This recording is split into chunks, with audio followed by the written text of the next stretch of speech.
ॐ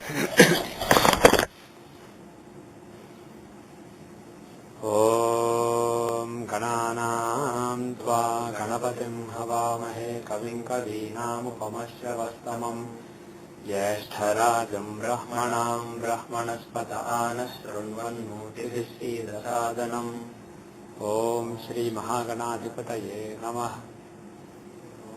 ॐ वृषभं च शनीनां विश्वरूपमदाभ्यं बृहस्पतिं वरेण्यम् ॐ तद्विष्णो परमं पदं सदा पश्यन्ति सूरयः दिवीव चक्षुराततम्। ॐ श्रीं ह्रीं ज्योतिर्ब्रह्माय नमः। Can everyone say Hare Ramakrishna three times? Om Hare Ramakrishna, Hare Ramakrishna, Hare Ramakrishna. Om Parasharaya Namah three times. Om Parasharaya Namah, Om Parasharaya Namah, Om Parasharaya Namah. Om Ghanish Surya Aditya Om three times. Om Ghanish Surya Aditya Om. Om Ghanish Surya Aditya Om.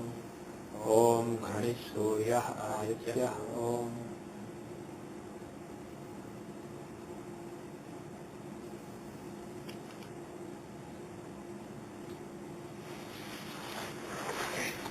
So where are we? Verse 12, you said. We finished 12? Start from verse 12. We have to start from verse 12, okay. Kamala Yoga and Vapi Yoga are done. Kamala Yoga and Vapi Yoga are done. Okay, so 12 is done. Yeah. Okay, now we start with 13. यूपो लग्ना चतुर्भस्थैः शरस्तुर्या चतुर्भगैः शक्तिर्मदात् चतुर्भस्थैः दंडो मध्यात् चतुर्भगैः यूपो लग्नात् चतुर्भस्थैः. Yupa yoga is lagnat chaturbhasthaih. Chaturbhasthaih means in the four signs. Tha means station. So all planets are stationed in the four signs from Lagna. Then it is Yoga Yoga. In other words, four signs from Lagna means Lagna, second house, third house, fourth house. All planets are in those four houses. No other houses have any planets. And of course we talk about only 7 planets here, not nodes. Then it is Yoga Yoga. And the other one is Turiya Chaturbhagaihi. Turiya means 4. From 4th house, Chaturbhagaihi. 4 signs have all the planets. So that is called Sara Yoga. And the next one is Shakti Yoga is Madat Chaturbhasthaihi. Mada means 7th house. So from the 7th house, 7, 8, 9, 10 contain all the planets. That is called Shakti Yoga. And finally Danda Yoga is Madhya Chaturbhagaihi. Madhya means basically the middle of the sky, basically 10th house. So from the 10th house, the next 4 houses, 10, 11, 12, 1. So if all planets are within a couple of quadrants, from one quadrant to another quadrant, then one of these yogas is formed. So and all planets should be in the houses or? Any house. Suppose you have all planets in 1, 2, 3, 4. Okay. One of them may be empty also. First house may have 3 planets, second house may be empty, third house may have 3 more planets, and fourth house may have 1 planet. So overall all the 7 planets are contained within first to fourth houses. Then it is called Yoga Yoga. How is Shakti Yoga? Yeah. I mean, my son has 7, 8, 9, 10 all planets. All planets in the houses from 7 to 10? Yeah. Okay. So that is called Shakti Yoga. What is actually the... My daughter has the previous one, Sara Yoga. Okay, we'll come to what it means. Now obviously, did Parashara say anything about what this means? No. So, he intended us to figure out what these stand for based on the names. The names were given in a logical way and you have to figure out from the name. Now, what are these names? Yopa, Shakti, Shara and Danda. These are the names. Where are we? Yopa. Yupa, Shakti, I lost the page. Yeah, Yupa, Sera, Shakti and Danda. So these are all basically 4 different weapons. So what is the meaning of these yogas? Yupa means plant. Huh? Yupa, is it? Yupa? Not Yupa, Yupa. I'm not actually 100% sure what Yupa is. I know that it's one of the it's a weapon, but I don't know. I'm not 100% sure, so let me not translate it. But Sera obviously is the arrow, and Shakti is What? The huh? beam. It's basically Shakti is the one that Subramanya Kartikeya holds. It's basically like a spear, and then Danda is Stick. yeah, it's a stick with which you beat somebody. But are these anything subsect of Grahamalika Yoga? Yeah, these are subjects of Grahamalika Yoga, absolutely. These are special cases of Grahamalika Yoga. Okay, so what is, if planets are between 2 quadrants, what is the meaning of it? What do quadrants stand for? What is first house, what is fourth house, what is 7th house, and what is 10th house? First house is who you are, and fourth house is whether you have a direction to do what you want to do. It's basically the peace of mind, peace, comfort, and in general direction in life. So fourth is direction, who you are, your direction in life, and 7th is your motivation, your desire in life, how charged you are, how motivated you are to do something. And finally, the last one is 10th house, which is how you struggle, how you strive in life, how do you get things done. So it's basically the house of getting things done. So, what it means is, from the first house to fourth house, basically there is a theme between, based on those 2 houses. From the 4 to 7 there is a theme. From 7 to 10 there is a theme. From 10 to 1st there is a theme. So based on it, whichever houses contain these planets, the results are accordingly. For example, if you take Danda Yoga, Danda is stick. What is different between, let's say, Danda and Sera? Arrow and stick. In the case of stick, you have to have patience. You have to basically keep hitting. So somebody came to you, you keep hitting the person, you don't give up, you just keep doing it, and then finally the person loses.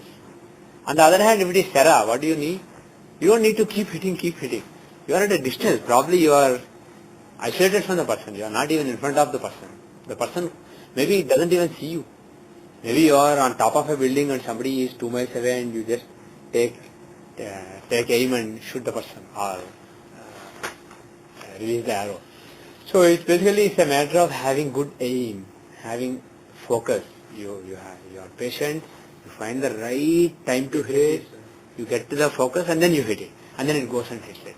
So the thing is, what is the one that starts Sera Yoga? 4th house. And 4th house is the house of having direction.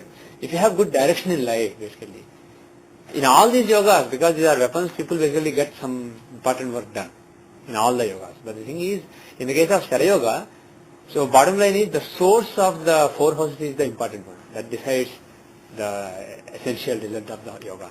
So if 4th house is starting this Grahamalika Yoga, this 4 sign Grahamalika Yoga, what it means is, the person has a good direction in life. He knows what he wants to do. He's clear about what needs to be done. So the thing is, it's a matter of taking good aim and then just letting the arrow go. So the person has a good aim. He knows what he is hitting. It's not like somebody is near you, you just panic and you keep hitting the person. You know exactly what to hit. You try to hit the bullseye with the arrow. So basically that's the kind of, if the 4th house is the initial point of the yoga, that is the kind of result that you would expect. Whereas 10th house is basically somebody who gets things done. 10th house is the work of karma, the work that you do. So if 10th house is starting the yoga, the person is a karma yogi. He just keeps working in his life. So if 10th house is the initial house of this yoga, the person, like a danda, that keeps hitting the person until the other person faints. The person is patient and he just keeps executing his work. He is a karma yogi. With Sera Yoga, he is basically somebody very focused. And with Yoga Yoga, first house is the initial house. So, first house is who you are. So the person is just, he has certain talent. He just gets things done because of who he is. Because of the personality, the very strength of one's personality. One has such a strong personality. Now you said your son has seventh house, right? Yeah. Now with seventh house, what is seventh house? What does seventh house show? Strong, your desire. It's basically desire. So you want to do something. Your intentions to do something are strong. So thus, it's not about having a good direction, knowing exactly what to do, or it's not about being patient and keep working hard. It's about having a serious intention. I want to do it. Let me do it. That kind of being charged up. So Shakti, what is the essential nature of the weapon Shakti compared to arrow or danda? Shakti is not something with which you keep hitting the person like danda. At the same time, it's not something that you release like an arrow.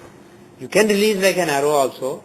It's basically something that you can throw. It's basically like a spear that you can throw at somebody. So you can throw it, but the thing is, it's bigger than arrow. It's very difficult to focus it on a point. So it's not about focus. At the same time, it's not something with which you hit somebody who's right next to you. Even though you may, when somebody is next to you, you may hit him with the spear. But the thing is, it is for medium range. It's a medium range weapon. It's not a long range weapon like arrow. It's not a short range weapon like danda. It is a medium range weapon. So it's something, it's versatile. You can hit somebody. When you just have to keep hitting somebody, you can use it. Or when you have to take aim, you can do it, but in a coarse way. But the thing is, it is when you know what you need to do. It's a medium range weapon. When you know what you need to do, when you have a strong desire to basically get it, you basically use the weapon. So what it means is the people who have Shakti Yoga, they have a strong desire to do something, and whatever they have a desire to do, they will basically somehow get it done. Or they might achieve it through their relations. Why relations? Not relations, I'm not saying they're relative, but I'm talking See, in all these yogas, the about person, public spending. in all these yogas, people don't go take weapons and go and hit people. Obviously, they get things done, either patiently or through persistence or through aim. Interaction with people because of Excellent. Okay, so seventh house is not just desire, but it's the house of interactions with people. So basically, how they get things done is decided by the seventh house. So that's a very good point. Yes. But basically the thing is they are go-getters. People with Shakti Yoga are go-getters. Of course, you have to see where other planets are, how Lagna Lord is, how Third Lord is, how Mars is. Just because all the planets are between 7th and 10th houses, you can't say somebody is a go-getter.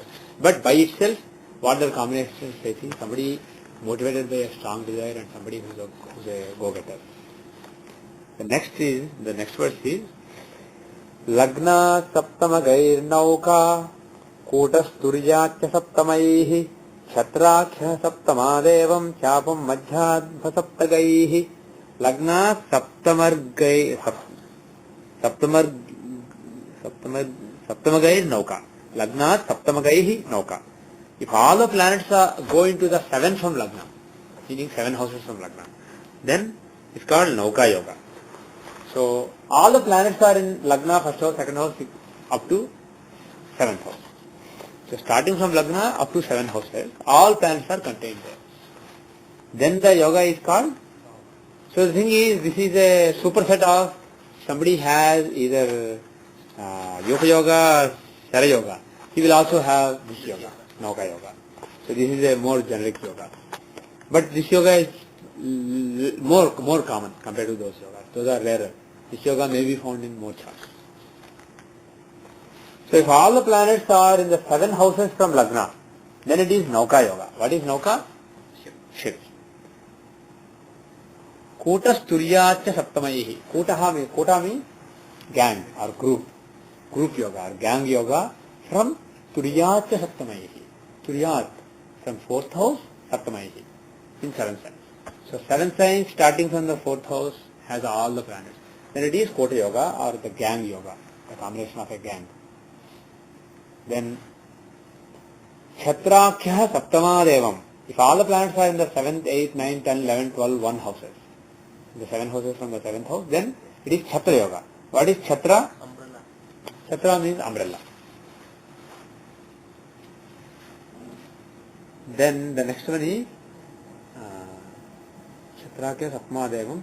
Chapam Madhyat Dhasaptagaihi. Chapam Madhyat Dhasaptagaihi.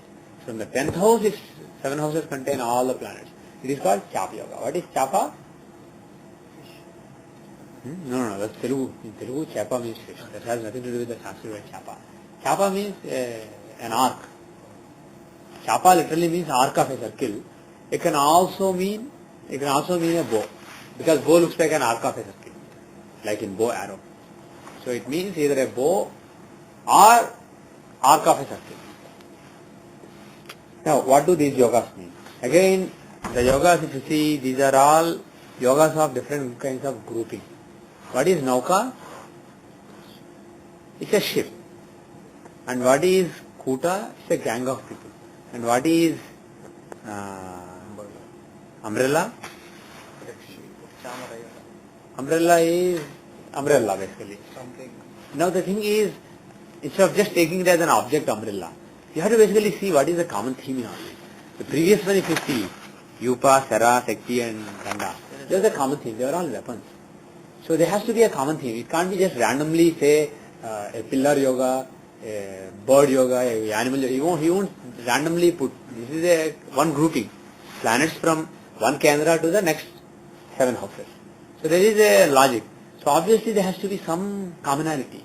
So you have to. So the thing is, you may say that because there is a commonality, you have to find a commonality. You have to expand the meanings a little bit.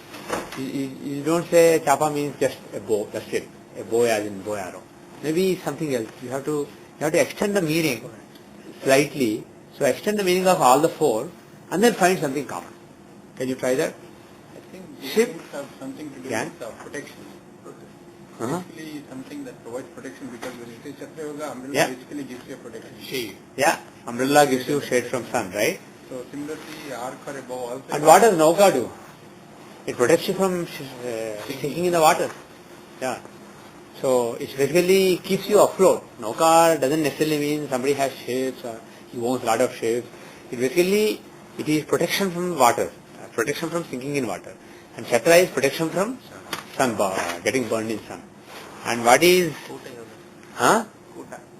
Kuta then? Kuta is protection from a group of people. A gang basically. You have a gang of people, so you have people supporting you. Support from people, and support that helps you from, makes you float instead of sinking, and support that gives you shade when you are in trouble, basically give you some relief from the trouble. And finally, Chapa. What is Chapa then? What does bow stand for? What kind of support does bow give? Yeah, deliver it. I mean, if you have a pillar, You have what? in construction, if you have an arm, usually keep Yeah. to support. Yeah, exactly, very good. So the thing is, Chapa could also mean an arc on a roof, which basically makes the roof from falling, for example. It's basically something, arch basically. Instead of calling it an arc, a bow, we can translate Chapa as an arch. So an arch that supports a structure. An arch that supports a structure. So the one given, the last yoga, Chapa yoga, can be some structure that gives you support. And Kota yoga can be a gang of people who are supporting you. And Nauka yoga can be when you are in trouble and when you are sinking, basically keeping you afloat. And finally, Chatra yoga can be shade, some relief when you are getting burnt. Now, why first house, 4th house, 7th house and 10th house associated with these specific results?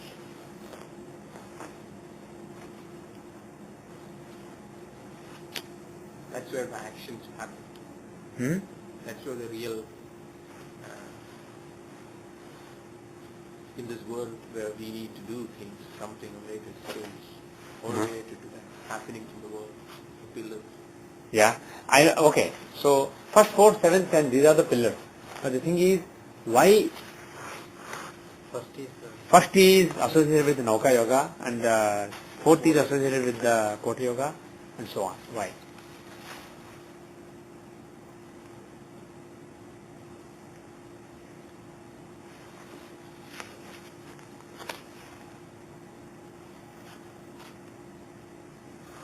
Maybe the attitude of the person, In the Nauka Yoga, it may be the attitude of the person which keep him afloat. Okay. So you are saying first house shows the attitude of the person and okay. Keep going. Keep thinking. I'll just give you a couple of minutes and then I'll say what I think. But keep going. You are thinking well. Yeah. Fourth house, when you see maybe there are surrounding people which is there to help you when you are in trouble. Seventh house, there is somebody in your life where is going to give you shade. Do you think that these yogas, the meanings will make more sense not with the starting house but with the middle house? Because the thing is, if all the planets are between first and seventh houses, basically the middle quadrant is fourth. They are on either side of the fourth house. So instead of associating the Nauka Yoga with first, if you associate it with fourth, and Kota Yoga with seventh, and let's say Chhatra Yoga with the 10th, and finally Chapa Yoga with the first. Does it make more sense? Think about it. Kota Yoga is basically about gang, people who are supporting you. It's about your PR, your interactions with people, your friends and the support infrastructure that way. And seventh house is your interactions and your PR, your public relations. So that is the center. Planets are on either side of that house. So basically support from a gang makes sense. And Chhatra Yoga with the 10th house. Now Chhatra Yoga between 7 and 1, but that means the center is 10th house. So planets are on either side of the 10th house. So why Chhatra is, like we said, Chhatra is umbrella which supports you from heat, but also Chhatra is a symbol of the position that you have in society. Like a laborer who is working, he doesn't get an umbrella on his head. He keeps working hard. He sweats, but he keeps carrying stones, carrying whatever, big loads. Whereas the person who is supervising his work, he is doing nothing, but he has a nice shadow over his head. He has an umbrella. So also kings have Chhatra, right? Chhatrapati, they are called. So the thing is, Chhatra is not just something that saves you from the heat. It's basically a sign of authority and position in the society. So the thing is, 10th house is the house of the work that you do in the society and your status in the society. So if this yoga is given by planets on either side of the 10th house becomes the focal point of this yoga. So basically the person is protected by the status. The person, it gives good status. The result is 10th house oriented. Okay, so Chhatra is associated with the 10th house and the Kuta is with the 7th house. And what about Nauka? What is Nauka Yoga? What does Nauka Yoga mean then? It is first to seven houses. That means the center is 4th house. 4th house is your vision in life, your clarity, your direction in life. So the thing is, if you are clear about what you are doing, your direction is clear and you are peaceful basically. Your mental peace is there. You are happy about what you are doing, you are comfortable with what you are doing. Basically, that comfort and that clarity will keep you afloat. Even if there is some trouble, you don't basically sink in the trouble. You keep afloat like a ship keeps people afloat. So it's basically a yoga which makes you keep afloat despite troubles in life, because you know where you are going and you feel like you are in charge. So that's what Nauka Yoga means. Kota Yoga means you have good PR and people come to support you. Chhatra Yoga means you have good status, you do good work, and then because of it you are protected in the society. Why would he have given the other order then? Huh? Why would he have originally given No, he is giving the right order only, but instead of saying, he said Lagna Saptamagaya. He didn't say it is associated with Lagna. He said from Lagna in 7 houses all planets are there, then it's Nauka Yoga. That means we take 4th as the... Then I am saying, he said 7 houses from Lagna. I am taking the middle house 4th as the center to justify. Okay. The next one he said, from 4th house, 7 houses contain all the planets, then it is Kota Yoga. So I am taking the 7th as the center and justifying it. So that's what I am doing. He gave in the right order only. He didn't specifically say the first house is important or last house is important or middle house. I am basically speculating based on the meanings, so that there is a consistent meaning and consistent philosophy behind the names. Because the only clue he has is name and the grouping. He didn't randomly mix yogas. He basically organized the yogas in groups of 2, 3, 4, 7 like that. So these are groups of 4 yogas, the last 4 and this 4. So I'm basically trying to find a common theme which is either linked to the starting house or the middle house. In the previous case, where you have a yoga based on 4 signs, the starting house seems to be important. Whereas in this combination, this set of combinations where there are 7 signs involved, the middle house seems to be important. So in this case then, Kala Sarpa Yoga also will be coming in this picture? Yeah, okay. If somebody has Kala Sarpa Yoga, he may have one of these yogas. But the thing is, Kala Sarpa Yoga is, let's say, from 2nd house to 8th house. It's not between quadrants, then it doesn't cover. This is a special case. Planets are in a quadrant or 3 signs on either side, basically. Yeah, but Kalsarpa or Kalamrita will be having a link with whether it's starting with Rahu or Ketu. I know. But the thing is, there also, all planets will be in 7 houses. Yeah. But the problem is, those 7 houses may not be aligned to quadrants. There may be planets from the 2nd house to 8th house, or 3rd house to, starting from the 3rd house to 9th house. In which case, it's not one of these yogas.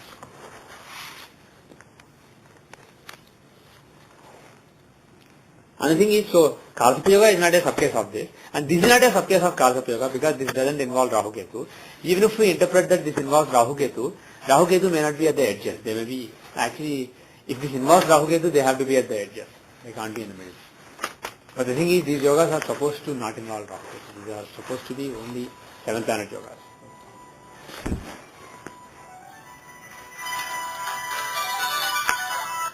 So, okay, now the last one, Chapa Yoga. Now what does Chapa mean? It is all planets in the 7 houses from the 10th house. So the center is 1st house. So, and Chapa means, like we said, arc or arch. So what does it mean? Well, like we said earlier, Chapa or arc is basically an arch that supports. And Lagna is basically the talent of the person, the stability of the personality, the overall personality.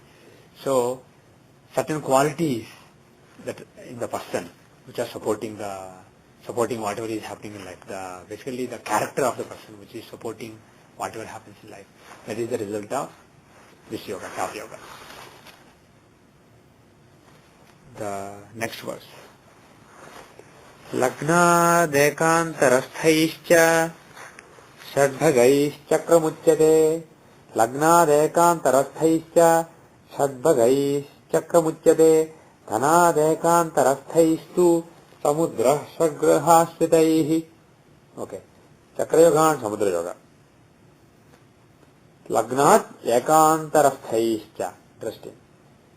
Starting from Lagna, ekantarasthai.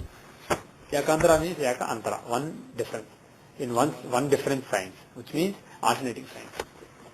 Starting from Lagna in alternating signs. Shadbhagaihi. Shadbhagaihi means Shadbha. 6 signs. Ga. Having gone into. So all planets having gone into the 6 signs, starting from Lagna and alternating. So basically all odd houses. 1st house, 3rd house, 6th house, 7th house, 9th house, 11th house. So planets are only in the odd houses. Then it is called Chakra Yoga. Wheel. Chakra literally means wheel. It's a very odd combination. It's an odd combination, but it's not so rare actually. It can happen. Yeah. I don't have an example off the top of my head, but I'm pretty sure you can find. Because probability wise, mathematical probability wise, it's not so rare. It's probable. It has a decent probability. So you should find. The other one is obviously all even houses, right? So this is a 2 yoga combination. The other one is Dhana dekantarasthaistu samudra shagruha shridaihi, and it's called Samudra Yoga. Either wheel or ocean. The 2nd house, 4th house, 6th house, 8th house, 10th house and 12th house. They contain all planets. It is Samudra Yoga, ocean yoga. So one is called wheel, the other is called ocean. And one is odd houses, the other is even houses. So why? What is going on? What is the meaning of this? Of course you can say, this person has this yoga, this person has this yoga. But what do you make out of it? What does the yoga stand for? What is common between wheel and ocean? And what does it have to do with odd houses and even houses? One is gain, another one is travel. One is the gain. Samudra, you think Samudra stands for gain? I think Samudra stands for more of... No, Samudra means travel. Travel? And wheel means staying in one place. Wheel also travels. Car has You will have changes. good and bad coming equally. yeah. Changes. What comes back goes back. What comes back goes back. Okay. By wheel you mean a circle. Yeah. Okay. Repetition. Okay. So let's say wheel stands for repetition. Then what does ocean stand for? No, he hasn't finished. Let him finish and then your opinion. What does ocean stand for then? Okay, he has nothing to finish. You go ahead. Depth. Yeah, okay. So his point is Samudra has depth. So wheel doesn't have depth. It has width. Depth means very stable and very calm. Okay.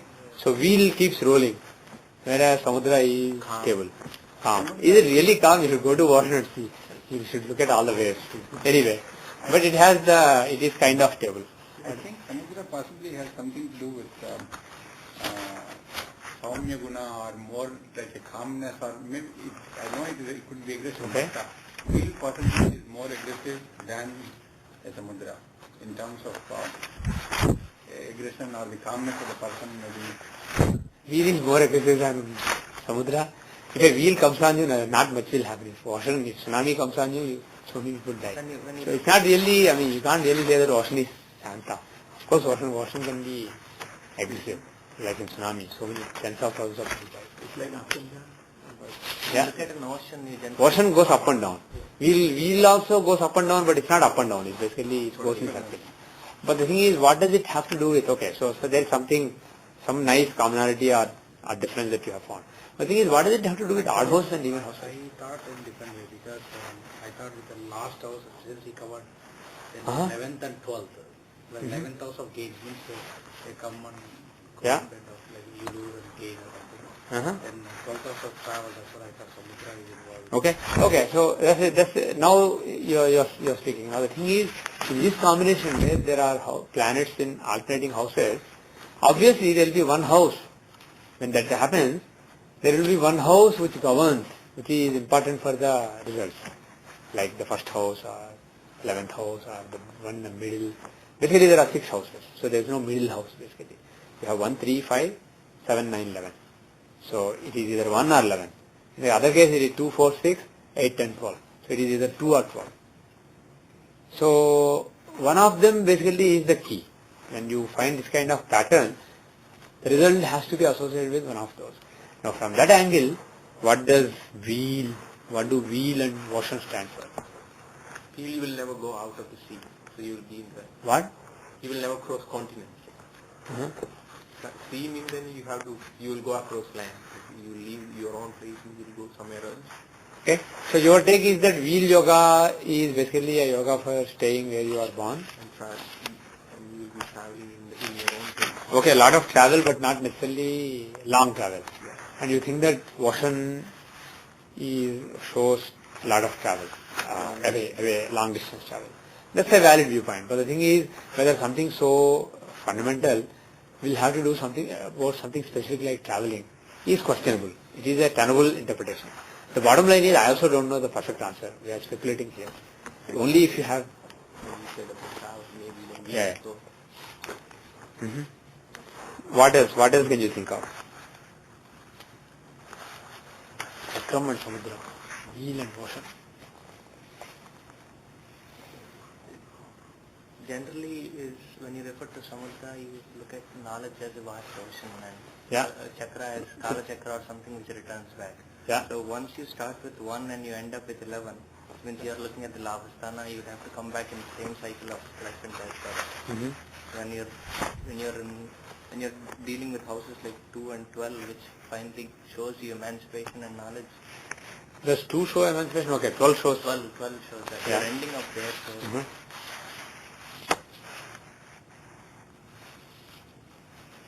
and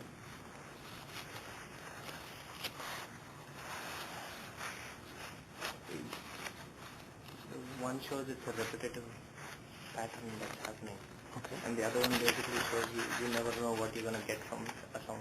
It's so vast and Okay, so bottom line is, unless we have some real case studies, we can't really say anything confidently.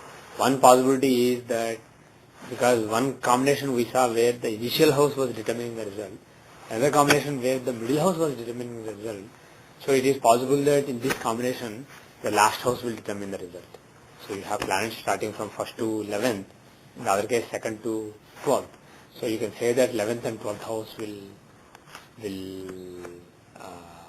control the results. And you can say that 11th house is the house of what? It is the house of the gains that you make in life.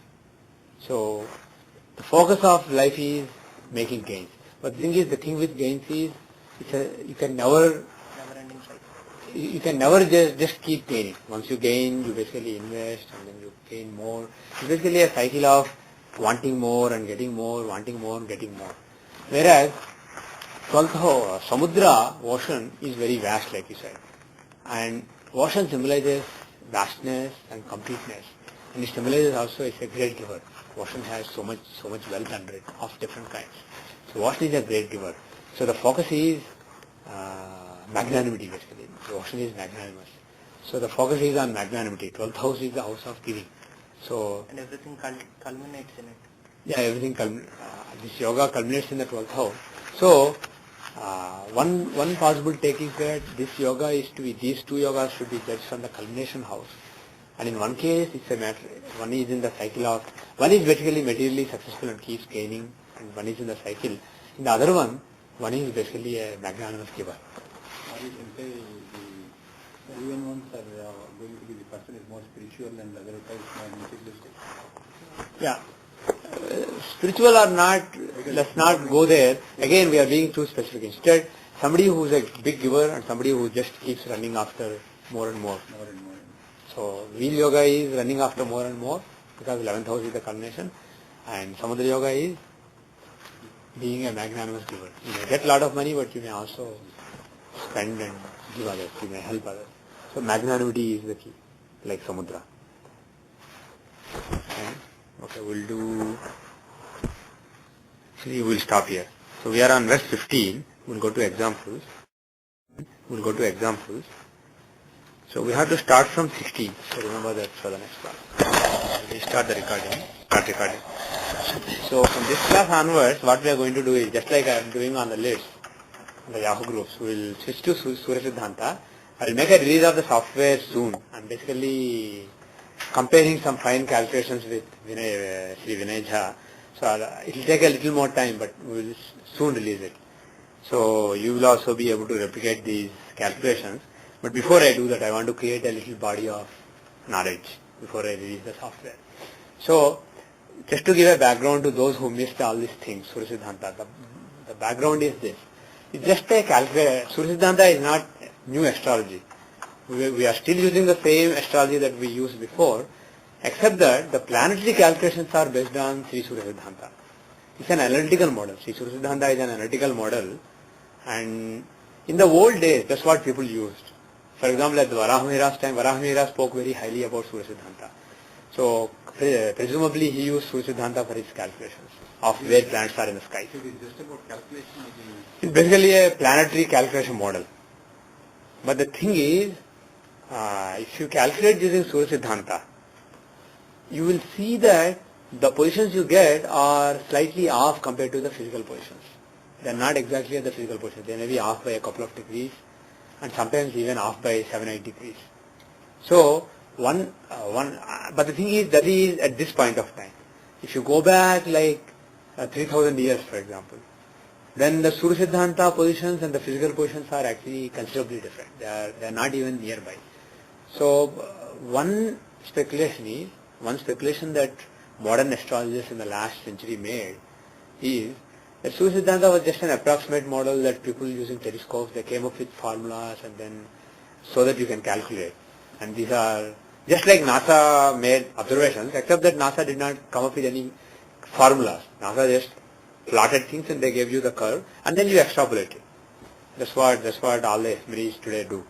Whereas in the old days, people made some observations and they plotted them in some nice sinusoidal curves, some mathematical curves. They found the nearest. They did some curve fitting and came up with some formulas. So this is how you find sun, this is how you find Mercury. So they came up with the formulas, and Surya Siddhanta is nothing but those formulas. So as time evolves, as time moves on, those formulas become the error because you did curve fitting to find the best formula. The error becomes higher. So those formulas are no longer valid. You have to use the Dhruv Siddhanta. So this is one theory, one approach that became popular in the last 100 years. And as that happened, all the traditional astrologers who were using Surya Siddhanta also moved to the Dhruv Siddhanta, which is based on current observations. So NASA model was adopted. Jyothishya, for example, supposed a NASA model, which is based on NASA model. And so many other softwares that are popular today, they use the NASA models. But the thing is, there are two factors to note. One is, old people until a century ago, they respected Surya Siddhanta so much and they considered that to be, they actually used to worship Surya Siddhanta as a Rupa of Veda. Just like some people worship Chandipat book, Saptati as a manifestation of Veda and worship Veda books. They actually put Surya Siddhanta book and worship it as God. So there is a lot of respect in the traditional circles for Surya Siddhanta. That is one factor. The other is, if you look at Nadi Granthas, most of them are based on Surya Siddhanta. They are not based on Dhruv Siddhanta. If you look at the form, for example, Narayan was telling me, he went to a Nadi reader and got a nice reading, and his Mercury is at the end of Pisces. Whereas if you use Dhruv Siddhanta, he is clearly in the third or fourth degree of Aries. So even with any Ainamsha, Raman Ainamsha, any Ainamsha you take, he is in Aries. But it is in Pisces. Like that, there are several people whose planetary positions given in the Nadi Granthas, they match the ones with Surya Siddhanta. And also actually Nadi Granthas are popular in Tamil Nadu. In Tamil Nadu, a lot of traditional astrologers do use a variation of the Surya Siddhanta even today. So Surya Siddhanta and people like Varahamihira recommended Surya Siddhanta. So, and Varahamihira is reputed to have made predictions up to hour. Very fine predictions. So if he was just using curve fitted models, whether he will be able to get such fine accuracy or not is debatable. So the bottom line is, there is some evidence, there is no proof, but some circumstantial evidence suggesting that maybe there is some worth in Surya Siddhanta. So the thing is, but the problem is this, Surya Siddhanta is a text in Sanskrit, and all poetic text in Sanskrit is written in such a way that some details are clear, some details need to be extrapolated. Just like we did in the Nauka Yoga, Samudra Yoga, or Chhatra Yoga, we had to build the context and understand it. It was basically some dry hints and some context around it, so has to be built so that it makes some uniform logical sense. So that problem is there. So in different traditions, Surya Siddhanta may be interpreted slightly differently. Even though when I compared the model that I added in Jyothishya with some other models that are not model but some other Panchangas that are available online, they are very close and they are considerably different from the Dhruv Siddhanta. But the bottom line is there may be variations. So whatever Surya Siddhanta model that I have put in Jyothishya may or may not be perfect. So bottom line is, when this gentleman called Vinay Jha, he's a monk and he's a publisher of a few Panchangas from a few mutts in North India, including the Puri Shankaracharya mutt. So that person, when he offered me the software, he basically said, I'll give you my Visual Basic code, you convert it to C++ and add it in Jyothishya. The only condition I have is, don't reveal the formulas to people. You can give the calculations so that they can use the software and calculate, but don't reveal the formulas, because I'm under oath to my guru not to reveal.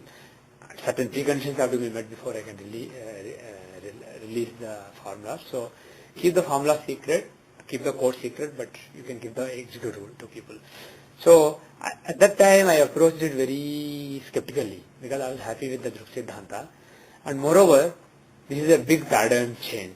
What happens is, when you change the calculations, Rashi chart will mostly be the same. Only in border cases where you have a planet on the edge of a sign, it may change sign. So, but most of the charts, Rashi chart will be the same. And if you find just Vimshottari Dasha, well, moon's longitude may change by a degree or 1 degree. But the thing is, it won't change dashas that badly. Dashas, antardashas will mostly be the same. But the thing is, divisional charts will be different. So all the planets may be totally different signs in the divisional charts. For example, in my Vimshamsha, Jupiter was in Libra earlier, now he's in Sagittarius. Like that basically. Planets may change a sign or even two in some cases. In Saturn in my Vimshamsha was in Aquarius, now he's in Capricorn. Venus was in Virgo earlier, now he's in Libra. So planets may change by one sign, but Mercury was in Gemini, he is still in Gemini. Moon was in Cancer, he is still in Cancer. So some planets may remain in the same, around the same degree. Some planets may change by a couple of degrees. So based on it, the divisional chart that you are seeing may see some changes. So the thing is, all the divisional longitudes are going to change. If you find the longitudes in the divisional charts of planets, they will be considerably different. So the thing is, in the beginning I was very skeptical. Even now, I am not fully convinced that this is correct. But let me put it this way. Quite honestly, all the astrology that I have done until now and I have taught you, it's not really, I was never convinced that this is scientific or this is absolutely replicable. In other words, we have some principles when we use them, sometimes they work, sometimes they don't work, and overall they seem to be working okay, we seem to be doing okay. But the thing is, I was never convinced that there is a very clear way, clear formula to say, given this data, this is what I can declare that this is very likely. We are basically speculating, and chart is basically a tool for speculating. And some speculation is more, we are more confident, some speculation we are less confident. But the thing is, we never really had a clear formula. And we were trying to come up with new methods which were slightly more replicable than the previous methods. We were trying to make progress, and we were making progress. But the thing is, like I said a year back, the light in the room keeps getting bigger, but it is never really bright. Basically, there was a small candle, and the candle is burning brighter now. But the thing is, it's not really bright like sunlight. So we are searching for that sunlight. And the thing is, in my opinion, if we don't find that sunlight, there's no point. This kind of astrology, whether you use Surya Siddhanta or Druk Siddhanta, whether you use Charadasha or Narayan Dasha, whether you use Tithi Ashtotri or Tajaka, whether Tithi Pravesh or Tajaka, whether you use divisional charts or just Rashi Navamsa, doesn't matter. You can still make good predictions. People have made good predictions. But the thing is, what I was always in search of, and continue to be in search of, is because I do believe that the knowledge of the rishis has some things that work brilliantly. And even with what we had, there were certain things that were working nicely. For example, Tithi Pravesh chart, Tithi Ashtotri Dasha. There are some things that work nicely. But even those don't work always. There are exceptions where we are baffled. But the thing is, because we are egoistic, we can't say it doesn't make sense. We somehow make sense. We somehow say, when you give predictions, it's very easy. It may or may not come true. You just say it. But the thing is, when somebody comes back and says it didn't happen, why? There will be some factor that you can find. But the bottom line is there a procedure that you can clearly write down and use the procedure and say, okay, this dasha has a very strong chance of marriage. Did marriage happen in this dasha? Like that basically. Did we, using Vimshati dasha for example, we justify, yeah, Jupiter is associated with the 7th house, is dasha of marriage. But the thing is, do we have a formula that tells you exactly this dasha must give this result and this other dasha must give this result? No. So the thing is, given the importance given to Surya Siddhanta by ancients, what I thought is it is worth experimenting with. So I reluctantly added it to the software. My first thought was, just put it in the software at least. If somebody wants to play with it, they will play with it. But the thing is, being an inquisitive person, after I put it in the software, I started playing with it. And what happened is, when I used it with the techniques that I already knew, like Tithi Pravesh, it was working as well as the previous one. My spiritual guru asked me, Manish asked me, is it working? Is Tithi Pravesh working with this? I said it is working, but it was working earlier also. It's not working any better or any worse. It's basically, which means I was seeing shapes in clouds. I still can see shapes in this clouds using this formula. So, in other words, there is something that seems to be working, but it's still not crystal clear. But the thing is, there was some technique that seemed to work much better than the previous one. For example, Tajaka, the Vashapal, the solar return chart. When I used it with the Druk Siddhanta, it was so-so. I was never fully convinced by the accuracy. And this seems to work better, more consistently than the Druk Siddhanta. And secondly, a few ideas, I will slowly go over them. I won't go over all of them today. I will slowly go over them in the next 3-4 months. A few ideas that came to me long back, which when I tried on with Druk Siddhanta, which they did not work. they actually started working very nicely. When I started experimenting with the Surya Siddhanta, these are based on divisional charts, taking divisional charts very seriously, taking them as Rashi chart basically and doing some interesting stuff with them. For example, I wrote a small article in the Yahoo groups on Chardasha, right? The Chardasha of the divisional chart. Take the divisional chart as Rashi chart, because Parashara said Chardasha is a very important dasha for making predictions among the Rashi dashas. It is the king of Rashi dashas. And if you use Chardasha, if you do it the way people do today, like Sri K. N. Rao does, he gives value to Chardasha. You are calculating based on the Rashi chart.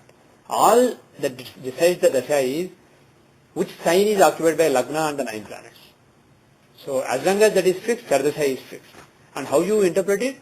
It is based on, again, how planets are placed on the dasha sign. So again, if you see somebody who is born now or somebody who is born 1.5 hours later in the same Lagna, they will share the same Chardasha, same Rashi chart. And you are interpreting the Chardasha based on Rashi chart alone. You are not looking at divisional charts.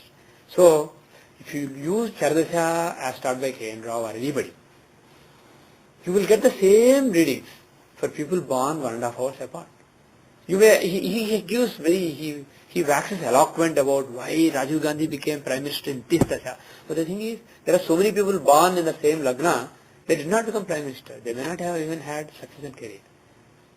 So the bottom line is, it is agnostic to the specific time, and you know that there are twins who are born 2 minutes apart but having different phases in career and getting married at different times and having different fortunes in marriage. And you can justify them using the Navamsha, Dashamsha, etc. But the thing is, when it comes to Chardasha, you don't have a way to factor that in. You think that you have a nice Dasha system, but it doesn't distinguish between people born 1 hour apart. How good is it? So, of course, he will give justification saying, Dharkarka is aspecting this, so the event happened. Third Lord is aspecting it, or third house is aspecting it. But the thing is, if you use that kind of logic, any sign can give the result. If you say third house aspecting, or third Lord aspecting, or DK aspecting can give brother, or Mars aspecting can give brother, pretty much any sign is capable of giving a brother. So, like that, the justification is given. Because Charkarkas are going to be the same in a 1 hour span of time, mostly, and because the Rashi chart is going to be the same, there's no varying factor. So the thing is, I experimented with my thought that I got a year and a half back was, you have a divisional chart, it has Lagna, it has houses. So Chardasha is about seeing when different houses give you the result in the life. Starting from the first house, you either go clockwise or anti-clockwise, and each house gives its result for a variable amount of time in life. And then you see when a particular house gives its results. And to see the judgment, to see the interpretation, Parashara gave clear rules. He gave a lot of rules on judging Chardasha.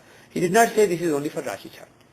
So he said there is a Rashi chart which shows physical existence, Navamsha which shows marriage, Dashamsha which shows career, Vinchamsha which shows spiritual life, Chaturvinchamsha which shows learning, etc.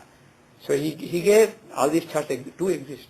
He did say they have houses, they have Lagna, they have planets. So why can't you find Chardasha in those? So as a matter of fact, I will say even finding Jyothishya is justified. Because when you say moon is in, let's say my moon is in Aquarius in Rashi, physically he is in Aquarius, but he is in Gemini, in Navamsha. I always say, Navamsha is not in a different zodiac. It's not like there is a different Gemini called Navamsha Gemini or Navamsha Aquarius. The same Gemini which is in the skies there, that is in Navamsha chart too. It's not that Navamsha is a different chart. What Parashara said is, Navamshas of planets exist in this zodiac. So physical moon is in Aquarius, and Navamsha of moon, which is an abstract point, that is in Gemini, in the physical Gemini only.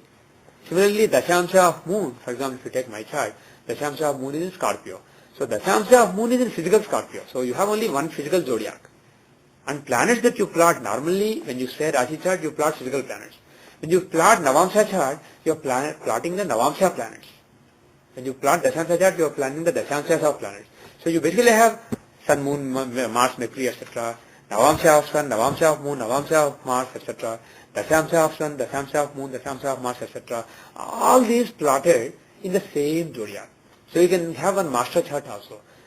Parashara never said make different charts. He just said this is how you find Navamshas of planets, Dashamshas of planets. They all exist in the same zodiac. So the thing is, if that is the case, if my moon in Navamsha moon is in Gemini, he's in the vicinity of a star. In Gemini, a particular arc is a star. So he is against a star. So that is my Janma Nakshatra also, if you take Navamsa. And Navamsa is the key for seeing marriage. So if you want to see my marriage, taking the Vimshoti Dasha or Ashtotri Dasha or any Dasha that you take, from the Navamsa, Dashamsa, etc. of planets, it's not really totally illogical. But the thing is, when I tried that, I knew this 3 years back, this logic I knew. But the thing is, when I tried it, it was all nice. The thing is, of course, even the things that I thought may be nicey, the thing is there is some signal. When I see that there is some signal in this, I basically say, okay, I accept it. But this was just nice and there was not really any signal that my mind could detect. So I basically ignored that research earlier. Same with Chardasha. When I found Chardasha of the divisional charts, it was just nice. There was no signal there. That could be because there is error in the planetary positions in the divisional chart that were found using Vriksha Siddhanta. But the thing is, once I switched to the Surya Siddhanta, then I found Vimshote Dasha or other conditional Dashas using divisional longitudes, which you can do using Jehara, by the way, even now. And then I started using Chardasha in divisional charts, which you can't do now, but I will make it available. When you start doing that, basically there was more consistency. I could suddenly see lot more signal than I ever saw. Still there is some noise, which I have to figure out. Basically, I don't understand either calculation, how to get the strength of Mars and Ketu or Saturn and Rahu in the case of Chardasha, or in the case of Vimshote Dasha, when to pick which Dasha, which Nakshatra Dasha. Still there is probably some lack of clarity. Similarly, maybe there is some error in the model, planetary model, maybe there are still some errors. Maybe, you never know. So like or maybe in the way of interpretation, I'm used to wrong calculations and I accepted wrong interpretations and my mind is conditioned to see things that way. Maybe I have to go back and pay attention to exactly what Paracha said and undo some of my learning, which I am in the process of doing. So as we do all these things, the noise to signal to noise ratio may increase. But the bottom line is I'm comfortable at this point of time, based on the work I have done in the last few months, that this gives far higher signal to noise ratio. When I use Surya Siddhanta, when I use Chardasha, when I use Varshafal, when I use the divisional Nakshatra Dasha, Vimshote Dasha, it gives far higher signal to noise ratio than what I am used to before.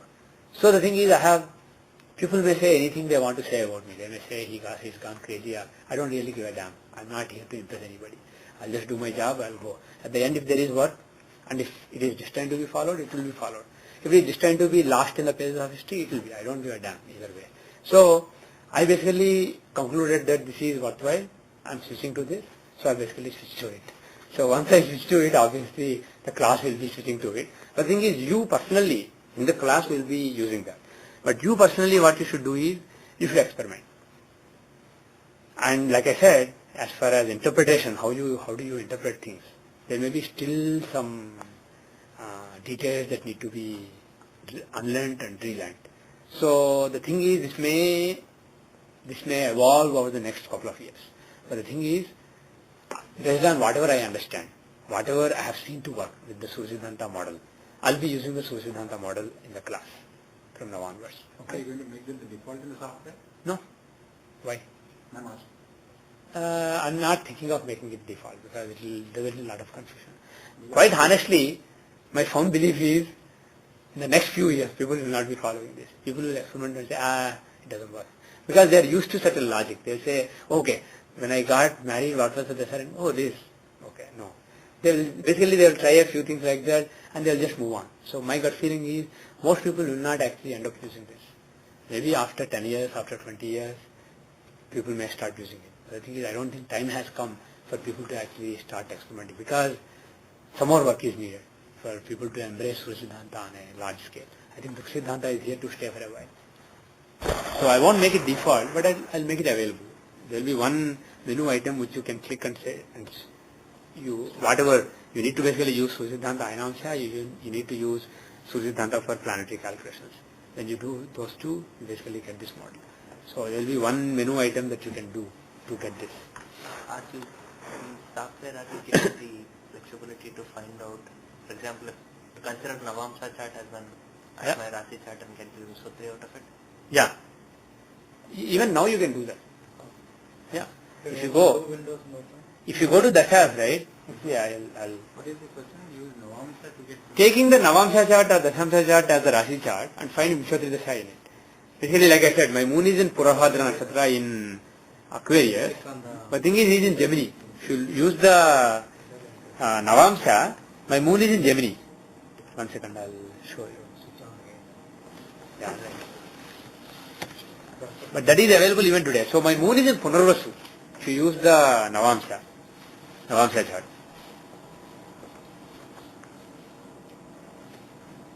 He didn't sleep more.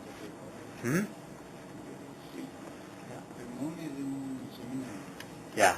He's in Purabhadra, based on divisional longitude using Surya Siddhanta. I don't know using Druk Siddhanta, but you can find out. You can find in the Vimshatri Dasha, in the options, at the bottom there is a divisional chart that you can pick. Is it on? I have to do this now. Oh, I haven't connected. No, you connected. Oh, sorry, wrong button. Focus here. Focus. ముందర అది వస్తే చేద్దామని. Yeah, now it's good. It is clear. బాగుంది. Okay. I'll make the font bigger. Font bigger, yeah. Can you see now? Yeah, good. See, if you go to options, Janmatara, Navamsa, you pick whatever starting point you want to use, Janmatara, moon or Lagna or sun. You can start Dasha from anything, like you always do. And then you pick the Navamsa here. Then you get based on Navamsa. And the thing is, actually using Druk Siddhanta, when does the Saturn Vimshatri Dasha start? No. If you open my chart, In normal Rasi Vimshatri. yeah, no, Navamsa, using D9. Okay. How did you get to this screen? Actually, I'll open. Click on options. Vimshatri, click options. Okay. And then at the bottom there is a Rashi, Navamsa, etc. Default is Rashi. Now you say Navamsa. Now the thing is, if you go to my divisional longitudes, all divisional longitudes, Navamsa moon is at 24 degree Gemini, whereas Rashi moon is at 29 degree 20 minutes Aquarius. So the thing is, it's almost in a trine. So Dashas will almost be lined up. So not much difference when you use, in my case, between Rashi and Navamsa. But there is slight difference. So if you see, when I got married, it was in the Saturn Antardasha, Shani Mahadasha and Saturn Antardasha. And the thing is, Saturn is Yokarka. If you look at Navamsa itself, Saturn is a Yokarka. Yokarka is aspecting Lagna. See, lot of Parashara's thumb rules like benefic planets, malefic planets, aspecting Lagna, aspecting 7th house, aspecting Lord. We have basically ignored all those and we were looking for thumb rules involving the house of interest. Anybody having to do with 7th house can give marriage. This is how we were approaching astrology earlier. But the thing is the planet auspicious for it? There are a lot of basic guidelines that we have learnt in the last few months, right? When we went through the slokas of Parashara. Now the thing is, when your calculations are correct, you can actually now go back to Parashara and use principles in a classical way. So if you look at this chart, Saturn is a Yokarka and he is aspecting Lagna. He is in the fourth house, but he is aspecting Lagna. So he can give marriage. And Saturn Dasha gave marriage. But the Antardasha is important. And Antardasha is, 7th Lord is in the 7th house, Mars. So Mars Antardasha is an excellent candidate for giving marriage. And it was basically Saturn Mars from 93 March 31 till 94 April 27. I got married on August 1, 1993. Similarly, you can see various divisions. For example, let me take the D24, right? In D24, earlier, when I got state first, when I stood state first and when I went to IIT Madras, when I got selected to IIT Madras, when I had all those academic distinctions, which was in 1987 May-June time frame, at that time I was running Saturn Dasha, Moon Antardasha. So with the Druk Siddhanta, let me go back to Druk Siddhanta and normal Vimshatri. I'll open that also. So you just showed Surya Siddhanta model, right? Yeah, that was Surya Siddhanta model. Now I am switching to the Druk Siddhanta just for comparison. I'll open the same chart. This is Jagannath Hora if you look at the question mark. Jehora 7.4. So if I use normal Vimshatri Dasha, this was Saturn Dasha. So normal, what we have been doing so far, using that, and let me open my D24 because that is the chart of learning. Saturn Dasha, Moon Antardasha, that was running from 86 to 88.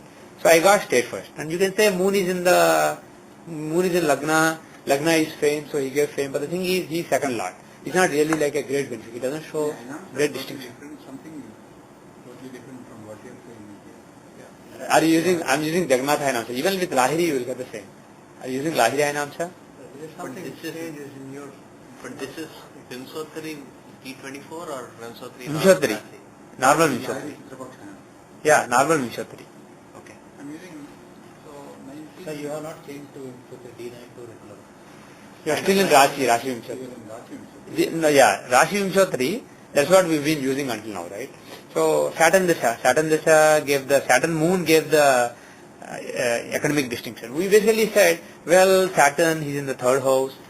Well, actually, quite honestly, Saturn in the third house is good. He can give success. But the thing is, he gives a lot of initiative, a lot of determination, etc. Does he give success in competition? Is debatable. But the thing is, it is conceivable. But moon, why moon and Dasha? From Saturn, moon is the 12th lord of laws and he is in the 11th house. From Lagna, he is the second lord in Lagna. That's not really showing success in competition or something important in life relating to education. We still justify it, saying, moon is in Lagna and 6th house are fame. See, the thing is, that's just pseudo logic. And it is easy to sell such logic. And the thing is, when we are lucky and when we are destined to help somebody, it is possible to give nice readings also with that logic. I'm not here to give nice readings. Nice readings anybody can give. Without astrology also you can give. With a wrong horoscope also you can give nice readings. Brilliant readings you can give. If God blesses you. So the thing is, I'm not here to tell people how to give good readings. I'm here, my job in this life is to find, if possible, a replicable method. Not just, if you just want to give good readings, any method will do. For example, there were days when I just made a prasna and said, God, please, if I should say so to this person, make Jupiter aspect so-and-so house in so-and-so chart by greater than so-and-so percentage. And then based on the answer, I will give guidance. And people were happy. So that is also possible. You can do, if you really want to help somebody, if you are really simple and pure, you can help without astrology. Using tarot cards, anything you can do. So the thing is, if you want some replicable method, Parashara gave some simple guidelines, we just ignored them most of the time because it's not convenient. But now, let us go back to the instead of this model, let us go back to the Surya Siddhanta. This is now, see, Surya Siddhanta. Now, the D24 chart is different. If you compare with what you have on your screen, Saturn is in now Lagna. Lagna is Gemini, Saturn is in Lagna, Moon is in the second house, Mercury is in the 5th house instead of 4th house, and Sun, Rahu, Ketu are still in the 6th house. Actually, Rahu, Ketu are changed. Yeah, Rahu, Ketu changed to Scorpio, Sun is still in the same house. Venus is not in Aquarius, but he is in Pisces, and Jupiter and Mars, they are in the 12th house. Earlier, Mars was alone, now Jupiter is joining him. So basically, there is a change in the planetary positions. Now, if you do this, if you look at this, let us say Vimsotri Dasha started from D24. So this result happened in the Mercury Dasha. 73 to 90 was Mercury Dasha. And that is when I did very well in studies. Not only state first and all those things, and having a 9+ GPA at IIT Madras out of 10. Not only those things happened during this period, but the thing is I won so many awards in so many competitions, painting, poetry, so many things I was into. And state level elocution competitions, I won prizes. I had state level prizes in chess. I had so many distinctions in terms of learning, not just curricular learning, but extracurricular learning, which is also seen from D24. And I had Sanskrit. When I was 10, I had a Samskrita Bhasha Kovida, which is equivalent to BA in Sanskrit.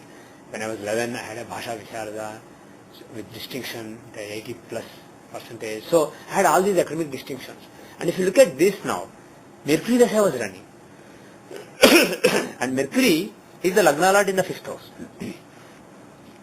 So Lagna Lord is, according to Parashara, an auspicious, benefic planet.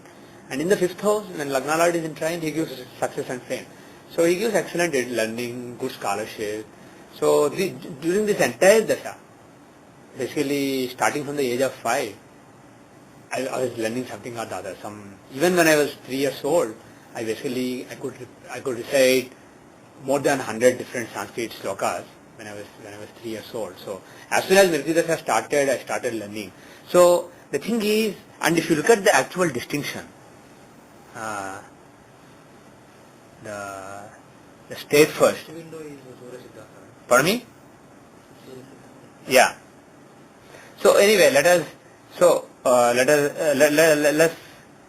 actually, yeah, Charadasha. So Charadasha, I mentioned that there is apart from Vimshoti Dasha, there is Charadasha that I found to be working consistently. So I wrote on the Yahoo group, and for those who haven't read the Yahoo group article, I'll just summarize quickly. It is simply found like Charadasha of the Rashi chart.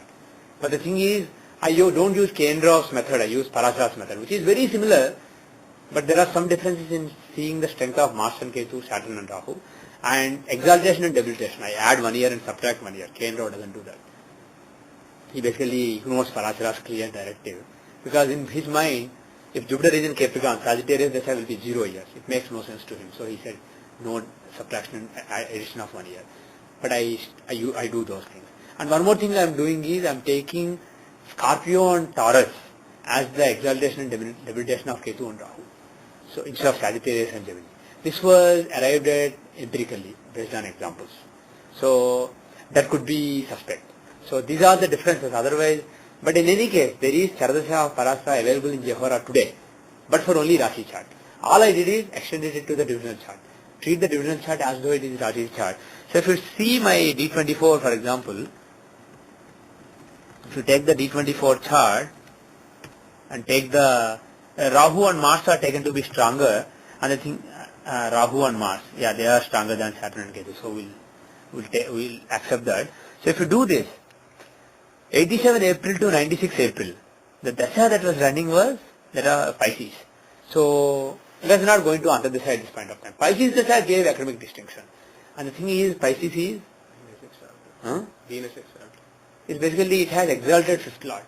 See, Lagna, not only Lagna lord is in the 5th house Mercury, but 5th lord is exalted in the 10th house, which is again a good combination for fame and academic success. So this Charadasha was running. Moreover, one thing I found is, if you take the Charadasha sign based on the divisional Charadasha and see its current transits of planets there, any good transits, like the transits Parashara identifies are transit of an exalted planet, transit of Lord. So if such good transits happen in the sign or aspect the sign, let's say Jupiter is in one sign and aspect the sign, or the Lord of the sign aspect the sign. So when things like that happen, good results can be expected. Similarly, when the Dasha sign Lord is transiting in a bad house, let's say from Pisces, Saturn or Rahu is in the 8th house or Jupiter is in Malakarka Sthana, then it is a bad transit. So like that you can take transits from the Charadasha sign, taking that as the Lagna. So if you do that, at the time when I stood state first, Jupiter was transiting in Pisces.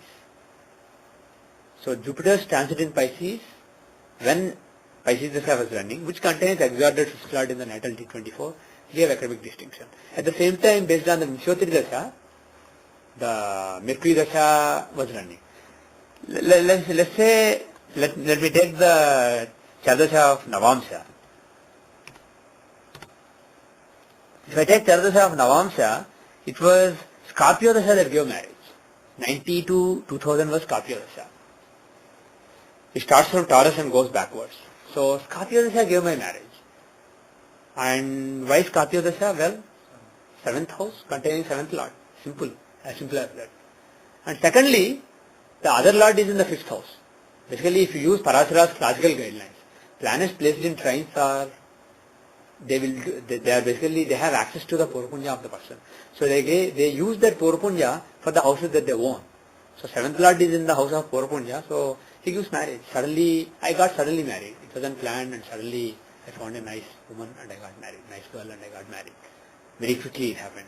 So Ketu is in a trine and Mars is the Lord occupying the sign. So during the Scorpio Dasha I got married. And if you look at the transits at that point of time from Scorpio, Ketu was transiting in Scorpio. It's basically the Lord. Lord of the sign is transiting in the sign, and I got married during that time. And if you, for example, take my Dashamsha, and by the way, at the same time, like I showed earlier, the Vimshoti Dasha of D9 was Saturn Mars. You remember? Saturn Dasha, Mars Santa Dasha gave marriage. And Mars is the 7th lord in 7th house, and it was Scorpio on Dasha as per Charadasha. And Saturn is the Yokarka aspecting Lagna. So it is a much simpler case. Now, if I take Dashamsha, if I take the Vimshyoti Dasha of Dashamsha, if I take Vimshyoti Dasha of Dashamsha, when I joined my first job, which was in 93, when I joined my first job, 93 is Venus Rahu Antardasha. Venus Dasha, Rahu Antardasha. Why Venus Rahu can give marriage, can give career?